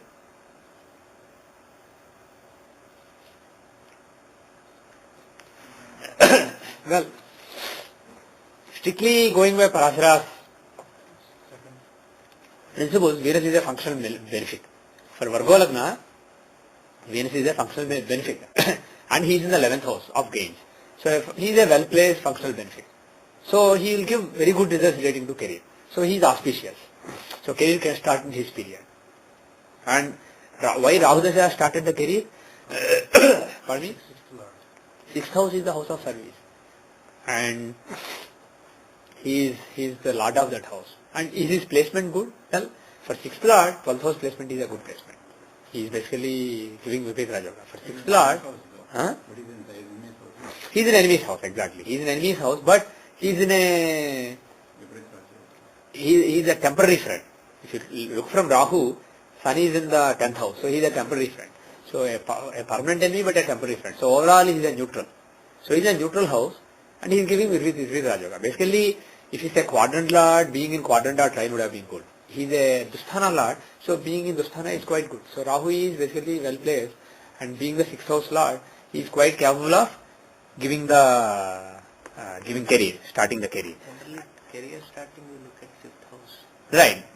So is that something you have to unlearn and then? You try to relearn basically, try to examine it. But the thing is, 5th house is the house of Poor Punya. So 5th house may have a role. But the thing is, the thumb rule of anybody who is associated with 5th house will give career may or may not hold good. It only shows Poor Punya. Whether that Poor Punya is used for what purpose depends on what that planet owns, so many other factors.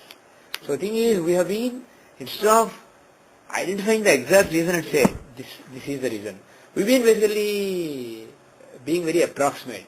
We have some thumb rules. Anything near that thumb rule we basically accept. So that's our strategy. That has been our strategy. Simply because we knew no better. And simply because our planetary calculation model was wrong. So we had to do that. But what I am suggesting is, when you switch to Surya Siddhanta, you will be able to go back to Parashara and be more simple. Go back to the roots and pay attention to what the Rishi said and use simpler logic. And to use in a more consistent way. So some relearning and unlearning will be necessary. So if you do D10, if you do the D10 Jardasha, so 93 April, Aquarius Dasha started. So if you look at Aquarius, what is Aquarius? It is the 6th house.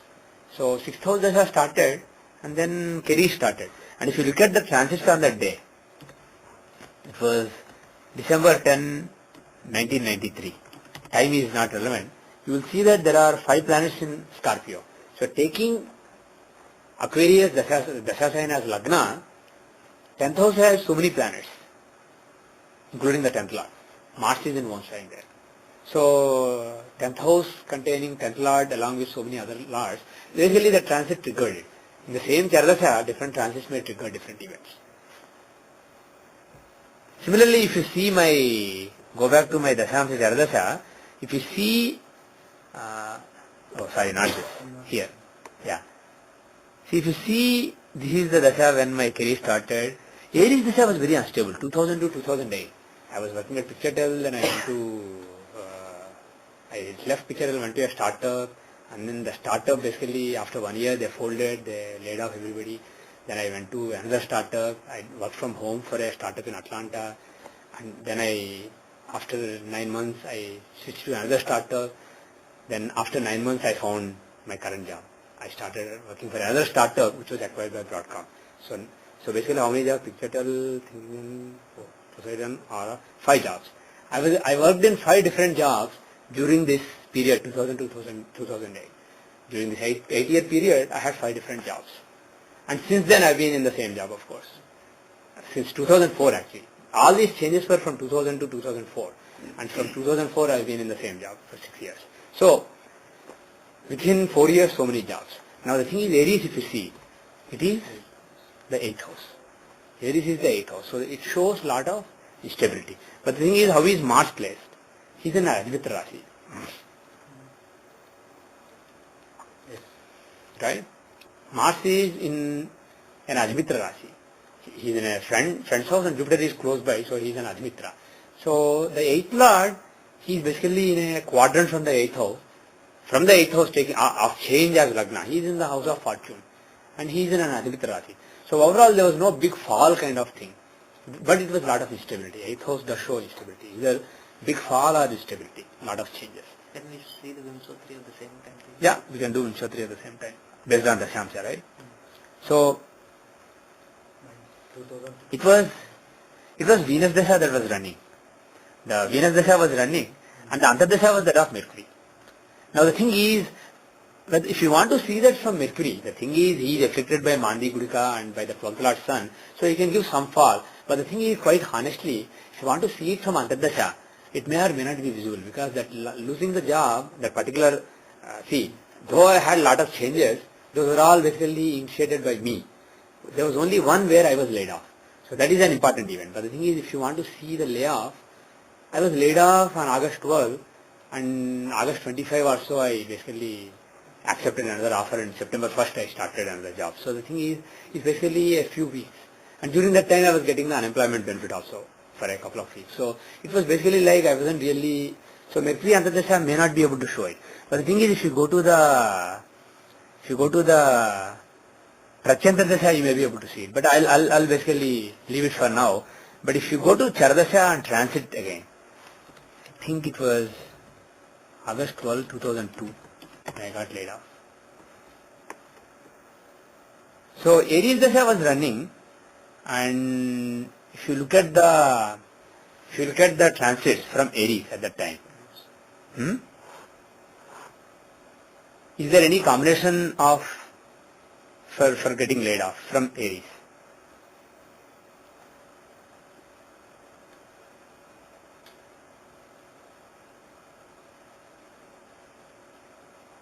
Well, first of all, career is seen from which house? 10th house. And where is the 10th Lord? Third house. Third house of a break. So 10th Lord is in the third house of break. So during the transit, there is a chance of a break in career. And it did come. There are other things also, like the 6th house contains 7th Lord, debilitated 7th Lord. So basically 6th house contains a marka. So from the Charadasha side. So there are things like this. And the thing is, if you see this Dasha, 2008, Taurus Dasha started. And very soon, in 2008, September, I got promoted as a manager. I accepted promotion as a manager. So, if you see Taurus Dasha, Aries was a lot of instability, and Taurus, this is the 9th house of fortune. Basically, classically, 9th house is the house of fortune. And it contains who? 9th Lord, which is a bad idea, which is bad, but it also contains 10th Lord and Lagna Lord, Mercury. And whereas this Lord Venus is in the 11th house. So if 9th Lord is in 11th house, it is basically quite good. So, so the thing is, getting a raise in the career is possible. And if you look at the time at that time, around let's say September 1 around, I don't remember the exact date, 2008. If you see the transits at that time, from Taurus Dasha sign as Lagna, you will see that the 5th house has bunch of planets, Mars, Moon, Mercury and Venus, especially Mercury and Venus. Why? Lagna Lord Venus, 5th Lord Mercury, together in the 5th house. More importantly, 5th house has exalted Lord, basically. So, from the Dasha sign, the transits are basically showing good going in the career. So like this, basically, I saw, when I suddenly remembered, one day after my homam in the morning, I remembered, there were some ideas that I tried in the past and junked. I basically said, okay, these are useless. I should try them again because now things have changed. This is a totally new model. So in the next couple of weeks, I basically coded divisional Charadasha very quickly, just a few lines of change in the software. I ran so many charts, so many events, and I discovered a few things. First of all, I had the uncertainty of Mars versus Ketu and Saturn versus Rahu. I had to experiment. Parasa's guidelines are clear, but there is still some ambiguity. So I experimented a little bit, and then I found what is working, what is not working, because Parasa gave so many guidelines for Charadasha. So I took a few that seemed to be working rather consistently. And then I discovered, is there anything interesting going on in terms of the transits?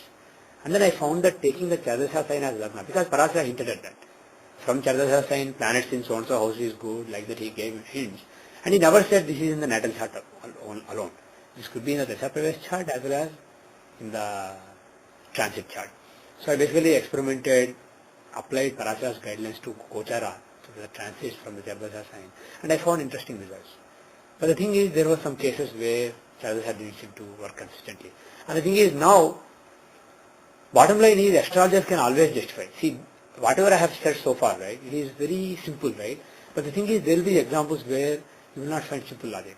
You will have to find complicated logic. In that case, one option is refuse basically that there is an explanation. Accept that something is amiss. And then, because now that there is a, in my mind, quite honestly, with the Surya Siddhanta, there is a solid foundation now. We are not standing on shaky foundation. So, use this foundation, be honest. Don't basically say, anything goes attitude basically. Astrology research and astrology readings, today's Jyotish world has anything goes attitude. So, junk that attitude and be very strict and demand a good explanation. And if you basically do that, things will, you will basically get good results. Let me give one final example. Let me take my spiritual chart. This window? Yeah, you are absolutely right.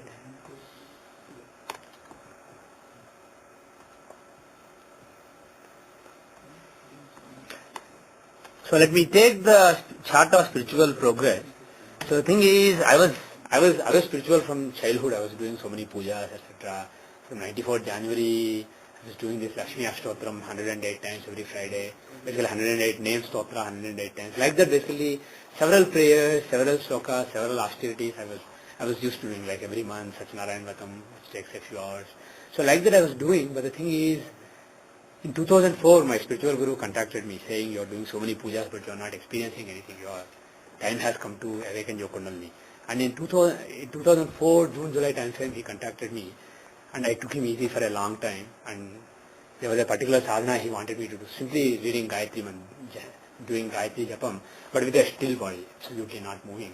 And using the particular Rudrakshmala that he sent, he asked me to do, and he wanted me to maintain brahmacharya during the sadhana. And at that time, it was not possible for me to maintain brahmacharya, so I said, forget it. So one day I got a sankalpa to just do it. So on the Vaishakha Purnima day, when I was doing the Satyanarayan Vratam, I got the sankalpa. Well, let me just try it.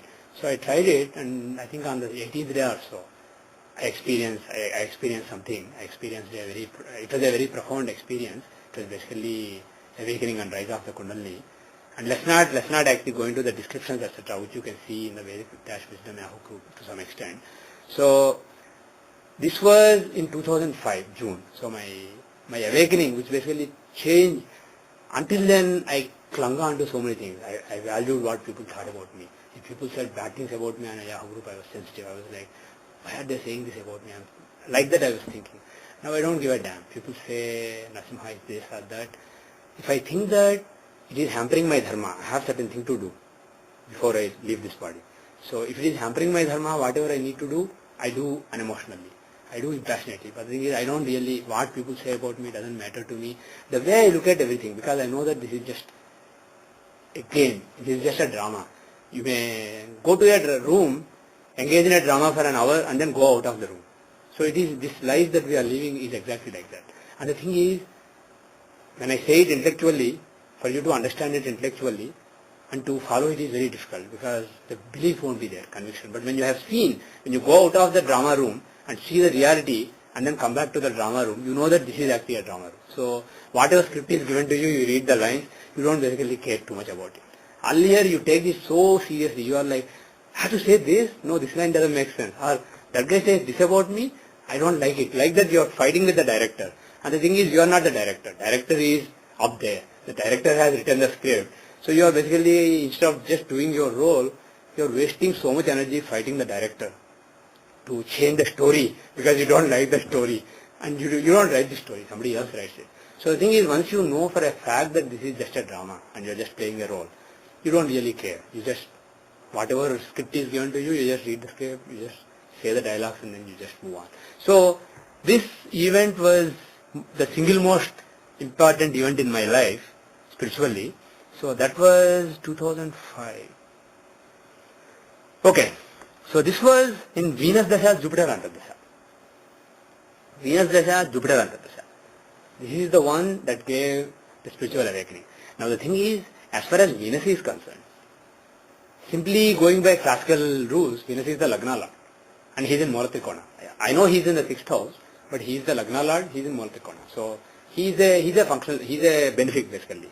And being a benefic and being in Mulatrikona, he is basically very auspicious. So overall, his entire Dasha is good for spiritual progress. But the thing is, in 93 July it started. And it was in 94 January that I suddenly got a sankalpa. I read Lakshmi Ashtotram, it said, Bhagavare Satam Dhiman Padhed Vastramatrikam Ashteshwaryam Avapnoti Kubereyo Bhutale. It says, anybody who reads this for Bhagavare Satam Dhiman, every Friday he reads for at least 100 times this prayer. And does that for 1 year. He becomes like Kubera, he becomes rich like Kubera. So I said, yeah, that sounds cool. Let me become a rich dude like Kubera. So I basically started reading it. So I started doing it with the wrong attitude. But the thing is, some upasana, some serious sadhana started as soon as this dasha came. But the thing is, Venus is not really, even though he is a benefic in Mulatrikona, he is also the 6th lord of obstacles and enemies. So my spiritual sadhana during this period does and will have some enemies. It's not basically perfect, it's not pure. But if you look at the Antardasha in 2005, when my guru contacted me and later when I experienced, Jupiter Antardasha gave the event. 2003 May to 2005 December. So Jupiter, if you see, he is the 8th lord in 8th house with North. So 8th house, 8th lord in the 8th is Sala Yoga. And more importantly, in Nimshamsha, the chart of Upasana, 8th house is with Notes. Notes are the ones who give you experience. Experiencing the unknown. They can make you go beyond, break the barriers. And 8th lord, 8th is the house for that, for breaking the barriers. 8th is the house for out of the body experiences, etc. And it is also the house of Kodalli. So 8th house containing Notes and 8th lord, Jupiter, and 8th lord under this are running. So it is basically a clear case. And secondly, if you look at the Chardasha, of D20, Rahu Ketu was stronger. So Chardasha, Dasha that was running was Sagittarius. 2007 till 2007 Sagittarius Dasha was running. So it was the 8th house Dasha. So 8th house Dasha was running, and the Lord's Antardasha was running as per Vimshottari Dasha. When both happened, the event happened. And if you look at the transits at that point of time, it was June 10, 2005. Jupiter and Ketu were in Virgo. And why that transit is good? Two things. One is from Sagittarius. They are the Lagna Lord and the 12th Lord. So basically Lagna Lord and 12th Lord are conjoined, giving an experience. But more importantly, whatever I told until now is just the tip of the iceberg. Parashara said, you can see transits from the Dasha sign as well as the Bhoga sign, which is basically the Arudha of the Dasha sign. You take the signs from the sign, Dasha sign to the Lord, and if he's in the same sign, take the 10th house. If you do that, you will actually see that the Bhoga of the Dasha sign. Take the Paka and Bhoga? Yeah.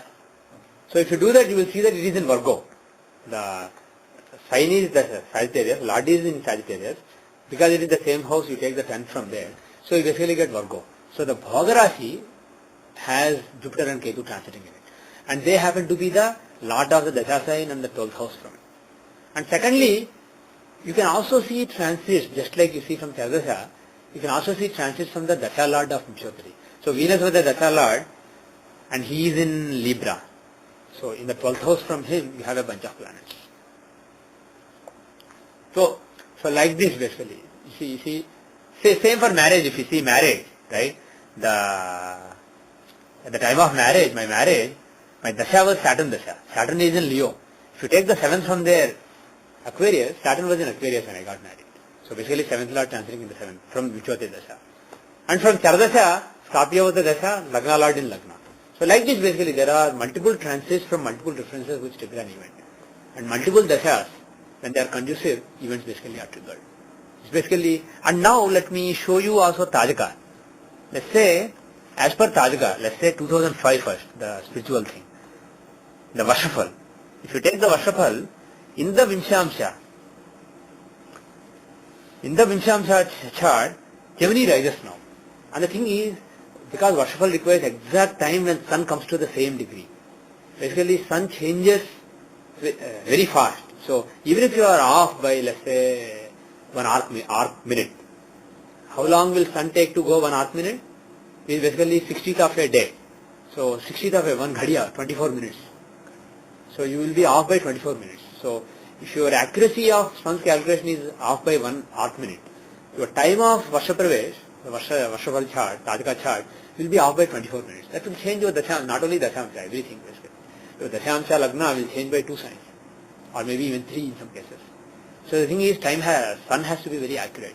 So the thing is, with Surya Siddhanta, assuming that this is accurate, things should be more clear. And in my experience, this was far more consistent than the Tajika chart of Druk Siddhanta. So if you do this, Lagna is Gemini, and the 8th house is the house of experience. It has to be strong. It contains a planet in own sign and a planet in exaltation sign. According to classical dictums, exalted planets and own sign planets are good, and Mulatrikona planets. So one exalted planet Mars and one own sign planet. And the thing is, it's a Dusthana, but the thing is, they are Dusthana lords. Mars is 6th lord, Saturn is 8th lord. So 6th and 8th lords together in the 8th house, Viparita Rajoga. And moreover, 8th lord in the 8th, which is good for experience. And Rahu is aspecting him. Rahu is in a trine from him. So Rahu Ketu link is also there. And if you look at the Muddha Dasha, which is basically the progress in Jyothishya Dasha, which traditionally is used according to Nilakantha, which is to be used in the I'll just use the normal Muddha Dasha. If you use that, the Dasha that was running from 2005 June 10, this is India time 6 a.m. The event happened in US night, so it is basically June 11 India morning. So it is well within this Dasha, Saturn Dasha. So Saturn is the 8th lord in the 8th house, and his Dasha basically gave the event. Similarly, if you go to Tajika and see marriage, 1993 I got married. You say 1993, you will see that Lagna is Sagittarius. If you find the Tajika chart of the Druk Siddhanta, you won't find such consistent results with any Dasha, with either Pacheni Dasha or Muddha Dasha or even Narayan Dasha. But with this you find more consistent results. I won't say perfect, but much better, much better. So you see this chart. Just see the Navamsha. Forget about Rashi. Even in Rashi, 7th lord is in 7th house, and those things are there. Just use Navamsha. Lagna lord, Lagna is Sagittarius. Lagna lord is in 7th house. Whereas 7th lord, how is he placed? In a trine, Mercury. So 7th lord is well placed, and Lagna lord is in the 7th house. So there is a chance of marriage. And if you see Muddha Dasha, Jupiter Dasha was from July 28 to September 16. I got married on August 1st. Let's see the year I got laid off. 2002. I lost my job when the startup folded. So 2002. The question on this is this Muddha Dasha, is this a new one? It is already there. This is the traditional Dasha that was used with Tajika. Except that we didn't use Tajika that much before. We used Sthiti more. But now I am saying the Tajika chart does work nicely now with the Surya Siddhanta. And this is based on Surya. Surya coming to exactly the same point. So if you see the 2002 chart, okay, in the Dashamsha chart, Lagna is Taurus, and the event happened in Jupiter Dasha. Jupiter Dasha gave the event. And how is Jupiter? 8th lord in the 6th house. He is basically the 8th lord, so he can give a setback in career. And he is afflicting the 10th lord Rahu. So 8th lord and 10th lord together, and Gurchandala Yoga. So there is a chance of some loss in the career. And if you see 2008, when I got promotion, if you see 2008, if you see the Muddha Dasha, oops, so we'll stop here. It was, what I saw just before I closed was, Leo was the Lagna in Dashamsha, Venus was the 10th lord, he is in the 5th house. And I think it was Venus, either Venus or Mars Muddha Dasha, who was Yokarka. So we'll continue later. But the thing is, and we'll see your example also in the next class. I ran out of battery. So, the time? Oh, 8:30. So, the next time I'll get battery. So, the thing is, so where I am is, it's not like we suddenly have a bright sunlight in the room. The room is still dark, but the thing is, suddenly it's almost as though a window has opened and some sunlight is coming. So instead of candle, depending on the candle, some sunlight is coming into the room now. Now what we have to do is open the window fully and actually make sure that more sun comes in, which is not easy, which is not an easy job. And if we become egoistic or try to prove something to people, or try to basically, one big problem in finding truth is sticking to lie. If you stick to a lie, you will never find the truth. So you should basically, we should accept that. We should let things go. We should not basically cling on to things that don't work, and we should basically be honest and give readings, let them go wrong, learn from them. I mean, if people will say, okay, so and so person gave so many bad readings, who cares? So find something that is working, test it, and then refine it. That's the only way to. And the thing is, what some people say, you can't basically retro test something, some technique, and say it is working. That is utter nonsense. It's not, to know that something is working, you don't have to make predictions and wait for 20 years for those predictions to come true. That is nonsense. You can look at retro. Only thing is, when you look at past and see, is this working, is this not working, you have to be honest and you have to be clear in your mind. What is my principle? Is it consistently working? Am I justifying somehow or the other, or are things really straightforward? So, if you are really honest about that, I mean, you may not say honesty to me, but at least in your mind, if you are honest, and you have a reasonable idea of what you are doing, it is possible to do a lot with retro analysis.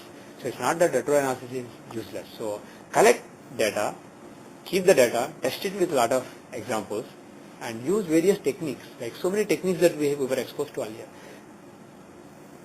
For example, the Pathakadi relationships, do they really work?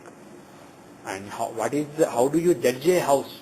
That is the fundamental of astrology. How do you judge a house? Venus is Ragnalad in the 6th house in this chart, right? In this dasha, something important happened. But also the person was troubled by a lot of weaknesses. So the thing is, what are the good results possible, what are the bad results possible? Why a particular dasha from in my young age, in my first 20 years of life, I was brilliant in all kinds of education. Why? If I want to explain it based on Saturn dasha, it makes no sense. Whereas Lagnalad Mercury in 5th house, in a friend's sign, it makes perfect sense. So like that, basically, be honest and study a lot of examples and basically venture into the unknown. Do you have a checklist of the recent new learning? Because Well, the thing is, suppose I take this chart, yeah. those few of us who are... One thing is Charadasha of the divisional chart, provided you know the Lagna in the divisional chart accurately. If it is on the border, you can try both the variations of Charadasha. Because if Lagna changes, Charadasha will change drastically. So Charadasha of the divisional chart is one thing. But do we use this technique for correcting, rectifying the chart? I do. And you can also do if you basically become comfortable with If the timing it. is off, then... Yeah. You see, let's say somebody says, I got laid off in so-and-so, on so-and-so day. Then find the Charadasha using the two possibilities. Let's say Lagna is either Aries or Pisces, or Taurus or Gemini. Use both. Find the Charadasha. What is the Dasha running at that time? Forget about Antardasha and all those, just Dasha. Is there a chance that this Dasha will give layoff? And then what are the transits at that time? From this Dasha side, from this Dasha side. Which shows layoff better. The bottom line is only the Dasha Lord and Dasha and then the transits from the Dasha. But the thing is, there are some charts which I found where Charadasha doesn't give good results. I have to use Trikona Dasha. Some charts where I have to use Kendra Raj Dasha. Like that, basically, using the right Dasha, whether it's Nakshatra Dasha or Raj Dasha, is still a puzzle. I have some clues at this point of time, but the work is still going on. But the bottom line is, if you use Charadasha, in 75% cases, you will be covered. Charadasha, the Parasari? Parasari, yeah. People call it Gemini Charadasha, but it is also Parasara Charadasha. Not the Kiran Rao, the other one. No, not K. Ken Rao also is Parasas only with a couple of modifications. What's the difference with Raghavacharya's? Raghavacharya is his own interpretation. He basically takes Gemini. See, there is this Raghavacharya, all these people, they have the view that Raghavacharya, no, not Raghavacharya. Third one. Irangandi Rangacharya. His approach is, basically people believe that Parashara's teachings are different, Gemini's teachings are different. There are two different schools. and you can't mix the two. And but the thing is, Jaimini, he speaks in riddles. He just say, for example, for Drugdasha he says, Kujadis Trikonas Drugdasha, something like that. From Mars, trines Drugdasha. What do you make of it? How can you basically judge it? What is the meaning of it? Right? Like that basically he says, this, that, dhoom dham. Like that is basically all riddles. It's basically one word, totally disconnected. So Jaimini is very tough to interpret. And there are some commentators who try to comment, who are very erudite. So what these people do is they are like Raghav Bhatta. So people go to these commentators and Vishnu Vasuri. People take their interpretation. They assume that these are giants and these are perfect astrologers. They knew what they were talking about and they try to make sense of it using that. But the thing is, Parashara also taught Drugdasha. He also taught Chardasha. He also taught Trikonadasha. And he was far more verbose. He basically says, start from the Lagna. If Lagna is if the ninth house is odd-footed or even-footed, he said, what are odd-footed signs, what are even-footed signs. And then he said, if Lagna, ninth from Lagna is odd-footed, go forward, otherwise go backward. And cover the 12 houses from Lagna, starting from Lagna. So simple. And to see the Dasha signs, count from the Dasha sign to the Lord. And if the sign, Dasha sign is odd-footed or even-footed, count forward or backward. If the planet is exalted, add one sign, debilitated, subtract one sign. In the case of Scorpio Aquarius, there are two lords, take the stronger one. The one with more planets is stronger, exalted is stronger. In a compared to Chardasha, Sirdasha, Drugdasha, Swadasha, stronger. Finally, take the one giving more years. So like this, he gave clear rules. So there is some slack, some vagueness in some places, some scope for interpreting, like the strength of planets. But the thing is, because you don't know whether these are the rules to be applied in this order, or these are the various rules and you have to find a combination of these. That's not clear. But in terms of finding Dasha years, exaltation, debilitation, exception and all these things, it's crystal clear. So the thing is, my stake in the ground is, Parashara and Jaimini did not teach two different Chardasas, did not teach two different Drugdashas. There is a way to interpret Jaimini so that he matches Parashara. Then why should I interpret Jaimini in a different way and do something totally complicated? Rangan Rangacharya may be a good scholar of Sanskrit, but his version is just too complicated. It's just messy. So I don't basically, my take is, there is no Jaimini Chardasha. Jaimini also taught Parashara's Chardasha. You are better off paying attention to Parashara because he was far more verbose. You have a better chance of understanding than Jaimini. So to answer you, Chardasha of different chart is one Dasha that with transits is one thing that I found to be working. And the Tajaka Varshapal chart, and of course Sthiti Pravesh chart still works using this also. The question on that is what is the major difference between TP and the Tajakas? Well, both are annual charts. Both are annual charts and both seem to be pointing at the events. But in my opinion, Tajaka seems to be working even better. Are they based on different calculations? Yeah, Tajaka is based on sun coming to the same place. Sthiti Pravesh is based on moon coming to the same angle from sun in the same lunar month. It's the same lunar month, same lunar day, and same lunar fraction of the day. So that's the thing. So, and if you ask me 6 months later, I may give you another set of things. I may say this works beautifully. But the thing is, so far what I am doing is things that I'm comfortable with, things that at least in a good percentage of charts are working in a very simple way, without twisting, lot of twisting and lot of beating around the bush. Things that are very simple. I'm basically finding out at this point of time. And slowly, over the next few years, this will become more complicated. There will be far finer techniques and using like that longitudes, etc. They will evolve. But the thing is, the good news is my feeling is we have a reasonably solid foundation now in terms of calculations of the planets. So it is easier to, when you have a solid foundation, it is easier to jump here and there and find out the good spots and bad spots, etc. Whereas when you have some shaky foundation, you may jump and land back safely one time, but another time you may fall down when you have a shaky foundation. So I suggest to people, those who are here as well as those who are listening to the audio, to experiment with the Surya Siddhanta when it is available and see if it makes sense. And if you are not confident with it, you may stick to what we have been doing so far. The thing is, try to experiment with it. Okay? So with that I'll end this class. I'll actually start seeing some examples other than me. Om Shanti. शांति शांति शांति लोका समस्ता सुखिनो भवन्तु सर्वे धार्मिक जना सुखिनो भवन्तु यावद्भूमण्डले सनातन धर्मो वर्धतु विशेषतः भरतखण्डे ओम शांति शांति शांति सर्वं श्रीकृष्णार्पणमस्तु।